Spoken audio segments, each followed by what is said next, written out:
Guys ఇవాళ మనం చూడబోయే anime as the 7th prince episode 9 అన్నమాట. ఒకవేళ మీరు మిగతా ఎపిసోడ్స్ ఏవైనా చూడకపోతే మర్చిపోకుండా చూసేసి వచ్చేయండి. ఈ ఎపిసోడ్ మాత్రం నిజంగా వేరే లెవెల్లో ఉంటుంది. సో మిస్ అవ్వకండి, ఎందుకంటే ఇందులో ఒక భయంకరమైన ఫైట్ ఉంది. మర్చిపోకుండా కింద ఉన్న లైక్ బటన్ ని నొక్కేయండి. ఒకవేళ మీరు ఇంకా సబ్స్క్రైబ్ చేసుకోలేదని అనుకుంటే ఇప్పుడే సబ్స్క్రైబ్ చేసుకోండి. సరే పదండి, మనం టైం అసలు వేస్ట్ చేయకుండా ఎపిక్ లోకి వెళ్ళిపోదాం. ఎపిక్ స్టార్టింగ్ లోనే కూడా తన పవర్ యూజ్ చేస్తాడు కదా, అక్కడ ఒక భయంకరమైన ఎక్స్ప్లోషన్ లాంటిది జరుగుతుంది. దాని వల్ల అక్కడ ఒక పెద్ద హోల్ లాంటిది ఏర్పడుతుంది. అది చూసి అందరూ ఒక్కసారిగా షాక్ అయిపోతారు. అక్కడ లాయర్ కూడా చెప్తాడు, మీరు వెతుకుతున్న ఆ టాటూ ఉన్న వ్యక్తి మరెవరో కాదు, అది నేనే అని.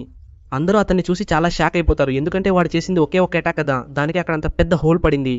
అక్కడ రెన్కి కూడా సంతోషంగా ఉంటుంది. లాయిడ్ వచ్చావా అని మాట్లాడాలనుకుంటుంది, కానీ మాటలు రావు. అప్పుడు లాయిడ్ తన మ్యాజిక్ వాడతాడు. అవును, నీ నాలుక ఎందుకు కొరుక్కున్నావు అంటాడు. ఇలా చేశావు, సరే ఉండు, నేను నిన్ను హీల్ చేస్తాను అని చెప్తూనే తనని హీల్ చేసేస్తాడు. మీరు ఇక్కడ నుండి త్వరగా వెళ్ళిపోండి, ఎందుకంటే ఇక్కడ జరుగుతున్న విషయం గురించి గ్రిమ్ నాకు చెప్పాడు, అందుకే అంతా నేను చూసుకుంటాను అని చెప్పగానే అక్కడ ఉన్నవాళ్ళు మన రిన్ అలాగే తీసుకుని వెళ్ళిపోవడం మొదలు పెడతారు. గలీలియా, నువ్వేం చేస్తున్నావు? మనం వెళ్ళకూడదు, మనం హెల్ప్ చేయాలి. నీకు ఇంకా అర్థం కావట్లేదా ఏంటి? అక్కడ చూడు, మనల్ని చుట్టుముట్టి ఉన్నవన్నీ డెమన్స్, అన్నిటికంటే మించి మన జేడ్, వాడు జేడ్ కాదు, గొయిసామి అనే ఒక డెమన్ వాడు. అంతేకాదు అక్కడ ఉన్న డెమన్స్ అన్ని కూడా చాలా డేంజరస్ అయినవి. వాటి దగ్గర ఎంత పవర్ ఉందో మనకి ఇంకా అస్సలు తెలియదు. అందుకే లాయిడ్ ఈ ఫైట్ చూసుకుంటాడు. మనం ఈ గొడవకి దూరంగా ఉండటమే మనకి చాలా మంచిది అని చెప్పి వాళ్ళు కూడా పారిపోవడం మొదలు పెడతారు. ఇటు పక్క డెమన్స్, ఆ జైలర్ డెమన్స్ ఏమయ్యాయో అని చూస్తుండగా, మీరు బానే ఉన్నారా? అతను చనిపోయాడు అనుకుంటా అంటుండగానే వెనక నుంచి ఒకరిని తోసేస్తాడు. దాంతో ఆ డెమన్ కాలిపోతుంది. మీరు నన్ను చూసి ఏదో ఫన్ చేస్తున్నారని నేను అనుకుంటున్నాను. లేదు లేదు, అలాంటిదేం లేదు అని అంటారు. మరి ఇంకా ఇక్కడ ఎందుకు నిలబడి చూస్తున్నారు? వాళ్ళు పారిపోతున్నారు కదా, వెళ్ళి వాళ్ళని పట్టుకోండి, ఎందుకంటే వాళ్ళు గనక తప్పించుకుంటే ఇక అంతే సంగతులు. అంత తొందరగా మళ్ళీ వాళ్ళు మన కంట పడనే పడరు. వాళ్ళని వెతికి పట్టుకోవడం నాకే చాలా కష్టమైపోయింది. అదెందుకంటే త్వరగా వెళ్ళి వాళ్ళని పట్టుకోండి, లేకపోతే వీడికి పట్టిన గతే మీకు కూడా పడుతుంది. సరే సరే, మేము వెళ్తున్నాం అంటూ అందరూ అక్కడ నుండి వెళ్ళడం మొదలు పెట్టారు. ఇది చూస్తున్న మన నాయుడికి అక్కడ చాలా కోపం వచ్చేస్తుంది. ఏంటి, వాళ్ళని పట్టుకోవడానికి మీరు వెళ్తున్నారా? అందుకే కదా వాళ్ళని వదిలేసింది. ఇలా అంటూ అతను ఒక స్పెల్ వేయగానే అక్కడ ఒక పెద్ద బ్లాస్ట్ జరగడం మనం చూస్తాం. ఇది చూసి అక్కడ అందరూ షాక్ అయిపోతారు. మంచి పని అయింది, లాయిడ్ అక్కడ ఉన్నాడు. ఇదంతా అతని సోర్సరీయే. ఈ పక్కన ఉన్న వాళ్ళంతా చనిపోయారనుకుంటే జేడ్ ఇంకా అక్కడే టెలిపోర్ట్ అయ్యి నిలబడి ఉన్నాడు. అక్కడ ఆ డెమన్స్ కూడా చాలా కోపంగా ఉన్నారు. దీనంతటికి కారణం ఈ చిన్న సాతానే అని నేను అనుకుంటున్నాను. నీకు అసలు వేరే పనేం లేదా? ఎందుకు నువ్వు ఇలా చేశావు? అక్కడ జేడ్ కూడా డే అని అరిచేలోపు ఏదో ఒక మ్యాజిక్ లాయిడ్ వైపు రావడం మొదలైంది. ఆ బారియర్ అలా టచ్ అవుతుంది. ఏంటిది? బారియర్ లోపలికి వస్తుంది. వాడు ఏమన్నాడు? చావమని కదా అన్నాడు. అంటే ఇది నా మీద పడితే నేను చనిపోతానా లేక చావనా? నా దగ్గర 2 చాయిస్లు ఉన్నాయి, ఒకటి నేను చావడమా లేక చావకుండా ఉండడమా అని ఇతను అలా ఆలోచిస్తూ ఉన్నాడా. ఇప్పుడు గ్రిమ్ అంటుంది, ఒరే పిచ్చోడా, నువ్వు త్వరగా వంగు, లేకపోతే అంతే సంగతులు. అలాగే మన లాయిడ్ కూడా వంగిపోతాడు. ఆ అటాక్ వెళ్లి ఇంకో డెమన్ కి తగిలింది. అతను కంగారు పడుతుండగా లాయిడ్ దాన్ని జాగ్రత్తగా గమనిస్తున్నాడు. ఇప్పుడే లాయిడ్ కి ఒక విషయం అర్థమవుతుంది. అదేంటంటే ఆ అటాక్ వచ్చి బాడీకి తగలగానే ఆ బాడీ వెంటనే లేస్తుంది. లోపల ఉన్న ఆ డీమన్ కూడా అలాగే చనిపోతుంది. ఇది బేసికల్లీ ఏం చేస్తుందంటే ఆ బాడీ యొక్క గుండెని అలాగే ఆపేసి నిలిపేస్తుంది. ఓహో, ఇదా జరుగుతుందా? ఇది నాకు ఆల్రెడీ తెలిసిన విషయమే. తెలిస్తే మరి అప్పుడే ఎందుకు చేయలేదు? సరే, ఏదో ఒకటి. అతని ఉద్దేశం ఏంటో మనకి ఇంకా సరిగ్గా తెలియదు. అసలు మ్యాజిక్ వాడకుండా డైరెక్ట్ గా మానవాడి నేరుగా అటాక్ చేస్తున్నాడు. అంటే ఇది ట్రాన్స్మ్యూటేషన్ లాంటిదే. మన క్రో, ఆ ఇద్దరు వసుసా వాళ్ళంతా ఇలాగే చేస్తూ ఉండేవాళ్ళు. నాకు ఇప్పుడు చాలా బాగానే అర్థమవుతోంది. ఇతను చేసే అటాక్ క్రో చేసే అటాక్ కి చాలా సిమిలర్ గా ఉంది, అంతకంటే ఇంకా పవర్ఫుల్. అంటే నేను బ్యారియర్ వాడినప్పుడు ఈ ప్రపంచంలోని ఎలాంటి స్పెల్ వాడినా సరే దాన్ని నేను నా శక్తితో ఆపగలను. కానీ మానతో దాడి చేస్తే అది నేరుగా దూసుకెళ్తుంది. సులభంగా చెప్పాలంటే మాన నీళ్ళ లాంటిది, నా కవచం వల్ల లాంటిది. వలని నీళ్లలో వేస్తే ఏమవుతుంది? అది మునుగుతుంది. మునిగేటప్పుడు ఆ నీళ్లు కూడా దాని గుండా పైకి వెళ్తాయి కదా. సరిగ్గా అలాగే వసుసా మ్యాజిక్ ఎంత ఓవర్ పవర్ గా ఉన్నా సరే మీరు అతన్ని ఓడించగలరు, ఎందుకంటే మీది చాలా పవర్ఫుల్. కానీ ఇతని విషయంలో చూస్తే ఇతని మాన మన గుండెని తాకుతున్నట్టు ఉంది. కానీ ఒక బాధాకరమైన విషయం ఏంటంటే కింద పరిగెడుతున్న వాళ్ళకి అసలు నొప్పే తెలియదు. అంతకు మించి నీ సొసైటీ వాళ్ళని ఏ మాత్రం ఏమీ చేయలేదు. ఎందుకు వాళ్ళని అంత త్వరగా చంపలేకపోతున్నారు? చంపలేరు. నువ్వు అలా అనకూడదు. డీమన్స్ ని ర్యాంక్ చేయొచ్చు, అంటే 1 నుండి 10 వరకు. కింద కొంతమంది పనికి మాలిన డీమన్స్ పరిగెడుతున్నారు కదా, వాళ్ళంతా 10th ర్యాంక్ లో ఉన్నారు. మన పసుసు అతను 8th ర్యాంక్, నేనైతే 3rd ర్యాంక్ లో ఉన్నాను. అంటే ఈ డీమన్ నంబర్ 1 లో ఉందా? లేదు లేదు, నువ్వు అనుకున్న దానికంటే ఇది ఇంకా పైన ఉన్న ఒక డీమన్. ఎందుకంటే ఇది నెదర్ వరల్డ్ నుండి వచ్చిన ఒక డీమన్ లార్డ్. అంటే డీమన్ లార్డ్ అంటే ఎలా ఉంటారంటే మా లాంటి నంబర్ 1 లో ఉండే డీమన్స్ కూడా వాళ్ళని ఓడించలేరు. మా లాంటి డీమన్స్ అంతా వీళ్ళ ముందు అసలు కిందే, ఎందుకంటే అది అంత పవర్ఫుల్. అంటే ఇతను నేను అనుకున్నట్టు సామాన్యుడు కాదు. అంటే ఇతను ఏదో బ్యాడ్ ఆటిట్యూడ్ ఉన్న వ్యక్తి అనుకున్నాను. లేదు లేదు, నువ్వు అనుకుంటున్నట్టుగా కాదు. ఇతను చాలా స్ట్రాంగ్, నీ కూడా ఇతను చాలా స్ట్రాంగ్. కానీ అవేమీ పట్టించుకోకుండా లాయిడ్ పైకి వెళ్తున్నాడా? అక్కడ జేడని అడుగుతున్నాడు. అవును, ఎవరవు నువ్వు? అసలు నువ్వు ఎవరు? నేను మరేం కాదు, 7వ యువరాజును. సెవెంత్. ఇది నాకు చాలా బాగా గుర్తుంది. జేడ కూడా ఏదో ఒకటి గుర్తుపెట్టుకున్నాడని నేను చూశాను, కానీ నేను దాన్ని మర్చిపోయాను. తను ఏదో ఒకటి అనుకుంటూ ఉన్నాడు, అంటే నిన్ను కలవాలని లేదా అలాంటిది ఏదో సంథింగ్. ఓ అవునా, నేను కూడా అతన్ని అలాగే కలవాలనుకున్నాను, కానీ నువ్వు చంపేశావు. అందరిలో నువ్వే చాలా ఘోరంగా ఉన్నావు. హే, ఏమంటున్నావు? అది నా లైన్. అసలు నువ్వు ఇక్కడికి ఎందుకు వచ్చావు? ఇక్కడ ఒక పెద్ద హోల్ క్రియేట్ చేశావు. అంతేకాకుండా నా సబ్జెక్టులని, నా కోటని మొత్తంగా నాశనం చేసి పారేశావు. నువ్వు అలా అనకూడదు. వాళ్ళంతా వాళ్ళు మంచి వాళ్ళని, వాళ్ళ వెనుక నువ్వు ఉండటంతో వాళ్ళకి మంచి భవిష్యత్తు ఉంటుందనుకున్నాను, కానీ నువ్వే వాళ్ళని పారిపోయేలా చేశావు. ఇదేం మాట? ఎందుకు వాళ్ళని తప్పించుకొనిచ్చావు? ఎందుకంటే వాళ్ళు మాకు వెసల్స్లా ఉండాలి, అందుకే నువ్వు నా కోసం ఏదో ఒకటి పే చేయాల్సి ఉంటుంది. ఓ అవునా, అంటే నువ్వు ఇంకా సాటిస్ఫై అవ్వలేదా? సరే, ఇక మనం పే చేయాల్సిందే. సరే, కలిసి మనం ఈ ఫన్ ఎంజాయ్ చేద్దాం. మిస్టర్ లాయిడ్, మనం ఇలా ఇక్కడ నుంచి వెళ్ళిపోవడం మంచిదని నాకు అనిపిస్తుంది. నేను మీకు కూడా అదే రికమెండ్ చేస్తున్నాను, ఎందుకంటే ఇక్కడ ఉండడానికి ఇది సరైన సమయం కాదని అనిపిస్తోంది. నాకేం తెలీదు, ఈ డెమన్ని నేను మిగతా వాళ్ళని చంపినట్టు అంత ఈజీగా చంపలేని అనిపిస్తోంది. ఈజీ కాదా? వీడిని చంపడం చాలా కష్టం అని నేను ముందే మీకు చెప్పాను, ఎందుకంటే వీడిని ర్యాంక్ 10 డెమన్ తో కంపేర్ చేస్తే గనుక వాడి కంటే కూడా వీడు చాలా స్ట్రాంగ్. ఫర్ ఎగ్జాంపుల్, నేను మీకు ఇలా చెప్పగలను, నువ్వు ఒక చేపని చంపగలవా? అది కూడా కేవలం నీళ్లు పోసి. కానీ అదే చాలా పవర్ యూస్ చేసి నీళ్లు పోస్తే గనక ఖచ్చితంగా ఆ చేపని చంపడం సాధ్యమవుతుంది. కానీ వీడు చాలా డిఫరెంట్ లెవెల్లో ఉన్నాడని నాకు అనిపిస్తోంది, ఎందుకంటే వీడిలో ఉన్న ఆ మానా చాలా ఇంటెన్స్ గా కనిపిస్తోంది. వీడిని చూస్తుంటే ఒక సీ మాస్టర్ లా ఉన్నాడు, అంటే సముద్రం అడుగున చాలా లోతులో ఒక సీ మాస్టర్ ఉంటుంది కదా, వీడు సరిగ్గా అలానే ఉన్నాడు. అక్కడ వాడు ఏదో మ్యాజిక్ యూస్ చేసి అటాక్ చేస్తుంటే ఆ బారియర్ అలా పగిలిపోవడం మొదలైంది. ఎందుకంటే ఈ బారియర్ అలా మొక్కలైపోతుంది. అది ఎలా మొక్కలవుతుంది? ఎందుకంటే ఇది చాలా పల్చట్ లేయర్ కదా. అలా చూస్తే నా పవర్ తో కంపేర్ చేస్తే ఇతని పవర్ చాలా ఎక్కువ ఉన్నట్టుంది. పర్వాలేదు సెవెంత్ ప్రిన్స్, నీ బారియర్ బాగానే స్ట్రాంగ్ గా ఉంది. సరే చూద్దాం, దీనికి మించి నువ్వు ఎంతసేపు తట్టుకోగలవో. అందుకే వాడు వీటిని చాలా క్రియేట్ చేస్తున్నాడా? ఇది చూసి గ్రిమ్ భయపడిపోతాడు. ఇప్పుడు మనం ఏం చేయాలి? అక్కడ లాయిడ్ కూడా పరిగెత్తడం మొదలు పెడతాడు. ఆ బారియర్ కూడా మెల్లగా విరిగిపోవడం మొదలవుతుంది. అయినా సరే లాయిడ్ అటు ఇటు తప్పించుకోవడం మొదలు పెడతాడు. దీనివల్ల ఎలాగోలా మేనేజ్ చేసి కొంత దూరం వరకు తప్పించుకుంటాడు. కానీ ఒక స్టేజ్ తర్వాత వాడు టెలిపోర్ట్ అయి వచ్చి అక్కడ ఒక భయంకరమైన కిక్ ఇస్తాడు. దీనివల్ల ఆ బారియర్ మొత్తం పగిలిపోతుంది. పగిలిపోయి ఏంటి, ఒక్క కిక్ తో ఈ బారియర్ ని విరగొట్టేశాడా? గ్రిమ్ భయపడుతుండగా వెనక చూస్తే ఆ బాణాలన్నీ కలిసి అటాక్ చేద్దామని వస్తుంటే సడన్ గా ఏదో ఒక గోడలా అక్కడ నిలబడుతుంది. అది ఏంటిది? ఇలా వీళ్ళందరూ ఆలోచిస్తుండగానే సైడ్ లో వాళ్ళని చూస్తారు. అవును, వీళ్ళు ఇక్కడే ఉన్నారా?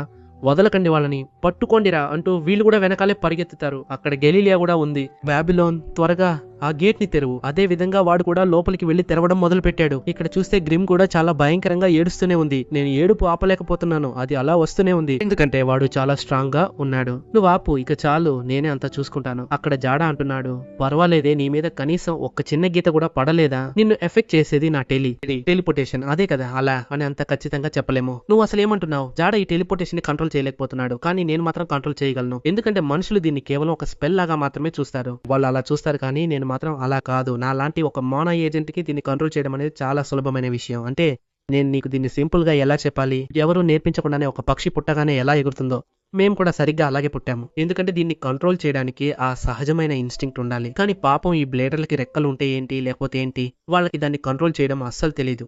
ఎంత పాపం ఈ క్రియేచర్స్. కానీ పర్వాలేదు, జేడ్ దగ్గర ఇప్పుడు రెక్కలు ఉన్నాయి. అంతకంటే ఎక్కువగా నా నెదర్లాండ్స్ చేరుకోవడానికి తన బీట్స్ సరిపోయాయి.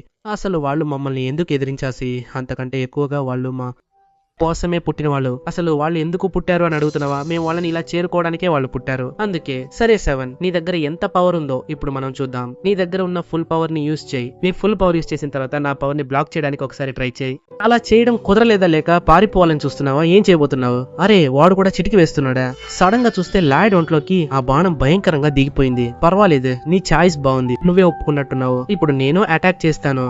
దీనికి ఎలాంటి ట్రావెల్ అవసరం లేదు, అంతేకాకుండా దీని ఇంపాక్ట్ కూడా ఏమీ ఉండదు. అందుకే నువ్వు త్వరగా చనిపోతావు, ఎందుకంటే ఇందులో నా టెలిపోటో మ్యాజిక్ కూడా కలిసి ఉంది. అక్కడ వాడు చిటికె వేయగానే అక్కడ చాలా టెలిపోర్ట్ అయ్యి వాడి కడుపులో గుచ్చడం మొదలవుతుంది. ఈ పవర్ కి నేను ఏమని పేరు పెట్టాలనుకుంటున్నానో తెలుసా? అంటే నా కోసం సాక్రిఫైస్ చేసావు కదా, ఆ పేరే పెట్టాలనుకుంటున్నాను, షాడో వోల్ఫ్. ఈ పక్క వీళ్ళు కూడా భయంకరంగా ఓడిపోతూ వస్తున్నారా? గలీలా, నీ పవర్ ని యూస్ చేయి. అక్కడ వాళ్ళు అలాగే చిక్కుకుపోతున్నారు. ఇదేదో మామూలు పవర్ అనుకుంటున్నారా? కొద్దిసేపట్లోనే బాగా హార్డ్ గా మారిపోతుంది. మాకు ఆ కొన్ని సెకండ్లు చాలు మీ అందరినీ చంపడానికి. హే క్రో, నువ్వు వచ్చి ఇప్పుడు నీ ఎబిలిటీ చూపించు. వాడు అలాగే సింక్ అనగానే అక్కడ అందరూ అలాగే చిక్కుకుపోతారు. ఇలా ఇందులో చూసుకో. పర్వాలేదు బ్రో, నీ ఎబిలిటీ కూడా చాలా బాగుంది. ఆ తర్వాత అక్కడ బాబిలాన్ ఆ గేట్ తెరుస్తాడు. వీళ్ళు కూడా లోపలికి వెళ్దాం అనుకునే లోపు వెనకాల వాళ్ళు రిలీజ్ అయిపోతారు. నేనైతే నమ్మలేకపోతున్నాను వీళ్ళకి ఇంత స్ట్రెంత్ ఎలా వచ్చింది. అక్కడ గలీలా కూడా తన పవర్ ని యూజ్ చేద్దామని వెళ్తాడు. ఈ లోపు ఆ అమ్మాయి చెప్తుంది, మీరు వెళ్ళండి, ఇకపై నేను చూసుకుంటాను అని. అక్కడ తను తన కత్తి తీసి వాడి కాలు నరికేస్తుంది. అక్కడున్న డెమన్స్ అందరూ అలాగే పడిపోయారు, ఎందుకంటే వాళ్ళ కాళ్ళు కూడా అలాగే తెగిపోయాయి. మంచి పని అయింది, లాయిడ్ వచ్చి నాకు ఈ పవర్ ని కంట్రోల్ చేసేలా మార్చారు. అందుకే నేను ఇవన్నీ ఈజీగా చేయగలుగుతున్నాను. ఆ రాక్షసులు కూడా ఆశ్చర్యపోయారు. ఆమె శక్తి చాలా ప్రమాదకరం. వాళ్ళు వెనక్కి వెళ్ళకపోవడంతో మీరందరూ వెళ్ళండి అంది. గాయాలతో నువ్వెలా వస్తావు అన్నారు. కానీ అప్పుడే డెమన్స్ హీల్ అవ్వడం మొదలవగానే ఈమె కాలు కూడా అలాగే హీల్ అయిపోతుంది. నువ్వు మాలాంటి డెమన్స్ని అండర్ ఎస్టిమేట్ చేసావని అనుకుంటున్నాను. ముఖ్యంగా మా హీలింగ్ ఎబిలిటీని వాళ్ళు మళ్ళీ అటాక్ చేయలేరు అనుకునే లోపు మళ్ళీ ఎబిలిటీ యూజ్ చేస్తుంది. మీరందరూ వెళ్ళిపోవడం మంచిది, నేను వీళ్ళని చూసుకుంటాను. నేను ఎప్పటికీ వదలను మన బాడీని నీచమైన డెమన్స్ తీసుకోవడానికి. కానీ అలా ఉండగానే మన గలీలా వాళ్ళని నెట్టేసి ఆర్చి గేటు మూసేస్తాడు. నేను ఆల్రెడీ చెప్పాను, ఇలా నా దగ్గరికి రావద్దు, నేను వీళ్ళని చూసుకుంటాను. లేదు, ఒక చివరి ప్రయత్నంగా నేను నీకు ఇలా హెల్ప్ చేద్దాం అనుకుంటున్నాను. ఆ చివరి ప్రయత్నం అంటే ఏంటని వాళ్ళు అడుగుతున్నారు. ఇలా దాని అర్థం ఏంటి? కానీ ఆ తర్వాతే వాళ్ళకి అర్థమవుతుంది తనని తాను చంపుకోబోతోందని. అయినా సరే వాళ్ళు తిరిగి వస్తున్నారా? గెలీలియో మధ్యలోకి వచ్చి ఆ వెబ్స్ తో పట్టుకుంటాడు. నాకు కూడా వేరే దారి లేదు, తెలియదు. చివరి మెంబర్ గా, ఒక అసెస్సిన్ గా ఇది నేను చేయాలి. మీరు సంతోషంగా బతకండి. వద్దు, నువ్వు అలా చేయకూడదు. ఏమంటున్నావు? చూశారుగా, అతను తనని తాను చాలా సార్లు చంపుకున్నాడు. అతనితో పోలిస్తే నేను అసలు ఏమీ కాదు. నేను మీకోసం కనీసం ఇదైనా చేయాలి. లేదు, నువ్వు అలా చేయకూడదు. జేడ్ ఇప్పుడు మనతో లేదు. ఇప్పుడు మీరు ఇద్దరు ఇలా లేకపోతే నేను అసలు ఏం చేయాలి? ఎందుకంటే ఎండ కింద ఉండాలన్నది మన కోరిక. అది నెరవేరినప్పుడే మన పవర్స్ ని కూడా మనం కంట్రోల్ చేసుకోగలిగాం. అంతకు మించి మన బౌండరీస్ ని కూడా వాళ్ళు తీసేశారు. కానీ ఇప్పుడు ఇలా జరగాల? కానీ ఆమె అవేమీ పట్టించుకోకుండా ఇది మన అససిన్ గిల్డ్ కోసం అంటూ తన తలని తనే నరుకుంది. ఇటు పక్కన అక్కడ జేడ్ బాడీలో ఉన్న ద డెమన్ చెప్తోంది, టీడో కళ ఏంటో మీకు తెలుసా? ఎండ కింద వీళ్ళందరూ సంతోషంగా ఉండాలట. ఎంత దారుణమైన కళ ఇది.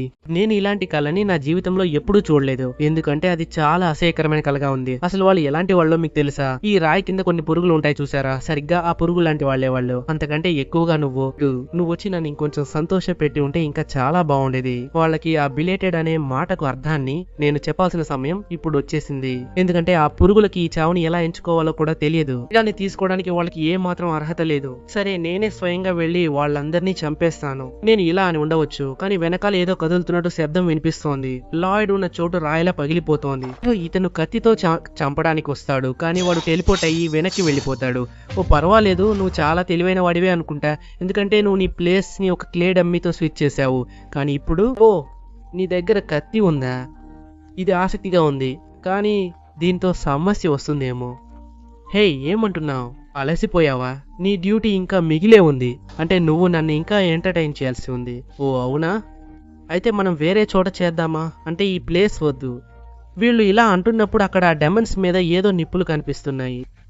రావడం మొదలైంది. వాళ్ళకి అక్కడ ఏమీ అర్థం కావట్లేదు, అసలు ఏం జరుగుతోంది. ఇప్పుడే వాళ్ళు వెనకాల గమనించారు. ఆ గేట్ అలా పగిలిపోతుంది. ఎవరో నరుక్కుంటూ లోపలికి వస్తున్నారు. ఎవరబ్బా అని చూస్తే కాజిల్. ఇక్కడ ఉన్న వాళ్ళు మన ఆల్బర్ట్.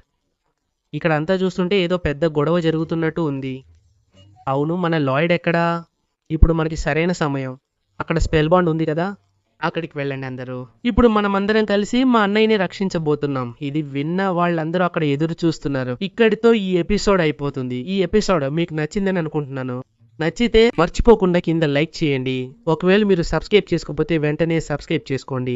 ఇంకో విషయం, ఇకపై వచ్చే ఎపిసోడ్స్ అన్నింటిలో కొన్ని బ్యాక్గ్రౌండ్ ఎఫెక్ట్స్ యాడ్ చేస్తాను. అంటే ఈ ఎపిసోడ్ కి చేసినట్టే ఇది ఎలా ఉందో మర్చిపోకుండా కింద కామెంట్ చేసి చెప్పండి. కుదిరితే కొంచెం షేర్ చేయండి. దీని తర్వాత వచ్చే ఎపిసోడ్ వేరే లెవెల్లో ఉండబోతోంది. పొరపాటున కూడా మిస్ అవ్వకండి. వీళ్ళు ఈ వీడియోని ఇక్కడితో ముగించారు కాబట్టి నేను కూడా ఇక్కడితో ముగిస్తున్నాను. మిమ్మల్ని నెక్స్ట్ ఎపిసోడ్ లో కలుస్తాను. Thank you for watching.